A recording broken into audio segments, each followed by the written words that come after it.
Hey guys, just before we have a look at this thing, I'll just give you a really quick background on how we managed to get our hands on it. There's a antique shop, second-hand shop, and antique shop out in the countryside, just a little old building out in the middle of nowhere, and there's a very old man and his wife in there, and they just seem to collect old things from the old houses in the area.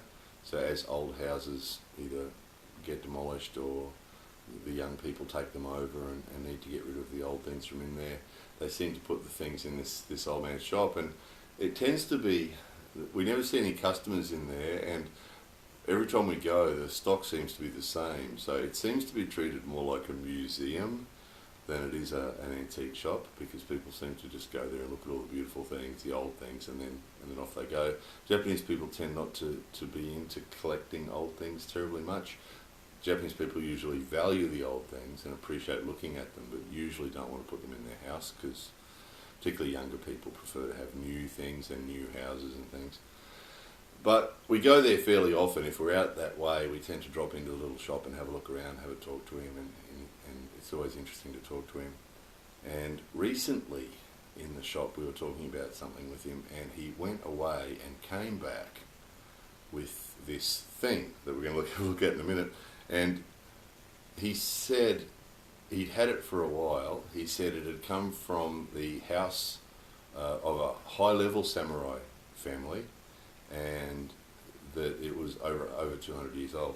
So we'll have a look at it now. You've got the background. It gives you a bit of an idea of where it's come from. And it was this, which is called in Japanese a Jitte or a Jutte. Sometimes they call it one or the other. And it was popular during the Edo period, and it was carried by police and officials, quite often in places where they wouldn't usually carry a sword. So obviously you can see it would be very effective as a baton, so you could hit somebody, you know, it's pretty heavy, it's made of steel, you could hit someone in the head with it, or you could hit someone in the wrist with it. If they were attacking you with a sword or something, you could hit them in the wrist with it and break their wrist.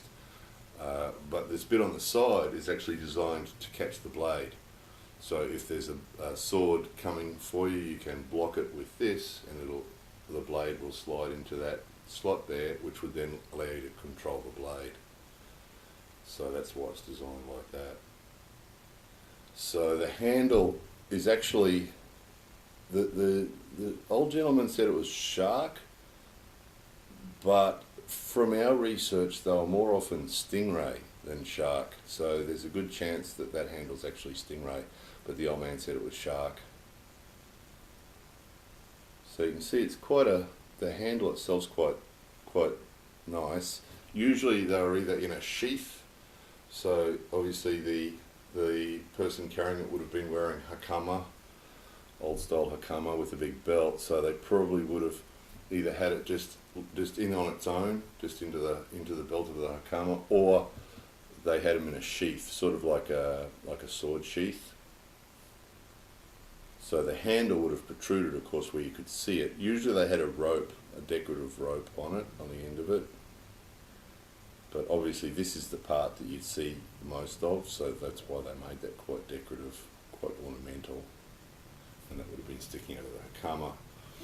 So obviously an interesting piece in itself to be holding something like that. That's the old man said over 200 years old, high-ranking samurai family, which fits. I mean, we don't know for sure this is the case. This is just what he's told us, but it does fit with what we're finding, that was often the case, that the people that carried these things tend to be police or officials, and quite often samurai officials, high-ranking samurai officials. That fits well. Two, it's a little bit more decorative than normal, which would be consistent with that as well. So all that is making sense. All that makes sense, that it would be over 200 years old and having belonged to a high-level samurai family. So again, we don't know that for sure, but that is fairly consistent. We'll just have a look at one more interesting thing. We have seen a few of these over the years, but haven't seen one that does this. Now just imagine for a moment that this is either in a sheath or it's in a belt, and just the handle is just protruding out, right? Now they quite often carried these in places they weren't allowed to carry swords.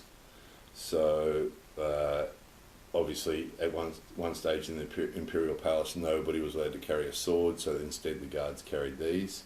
So if someone did come in with a sword that shouldn't have been there with a sword and they wanted to take it off them, they could use this to take it off them. Also there's other places as well that, you know, people went, public places where people went where they had a no sword rule. People had to leave their swords at home, so they'd turn up carrying one of these. And then obviously during the Meiji period too, I mean that was all during the Edo period. During the Meiji period where people stopped carrying swords, lots of people carried these. Because the honest people had stopped carrying swords, but obviously the occasional bad guy carried a sword, so this was a good alternative to carry as a self-defense weapon. So very popular for that. Now with all that in mind, that they'll be carrying them in places where they're allowed to carry a sword, just imagine this sticking out of a belt or out of a sheath. Watch this. So we haven't seen this before. Did manage to find on the internet another example of this, where someone else has had one of these. But isn't that interesting? And also interesting to note that it actually unscrews clockwise and screws up anti-clockwise. Which makes sense if you're a right-handed person, you've got this sticking out of your belt and you grab it like this, you can turn it and it's only half a turn, it's not a full turn, which would make drawing that quite a simple thing to do. Obviously you could do that fairly simply and quickly. And in an environment where nobody else has got a blade, all of a sudden you're the only person with a blade. That would make sense, wouldn't it? So that's sort of interesting. That takes this thing to a different level, doesn't it? Because these things aren't terribly rare. I mean, they do exist, but that little feature in the handle there makes it obviously a little bit different from the others. Anyway, there it was. What a thing. Hope somebody found that interesting. More videos coming soon.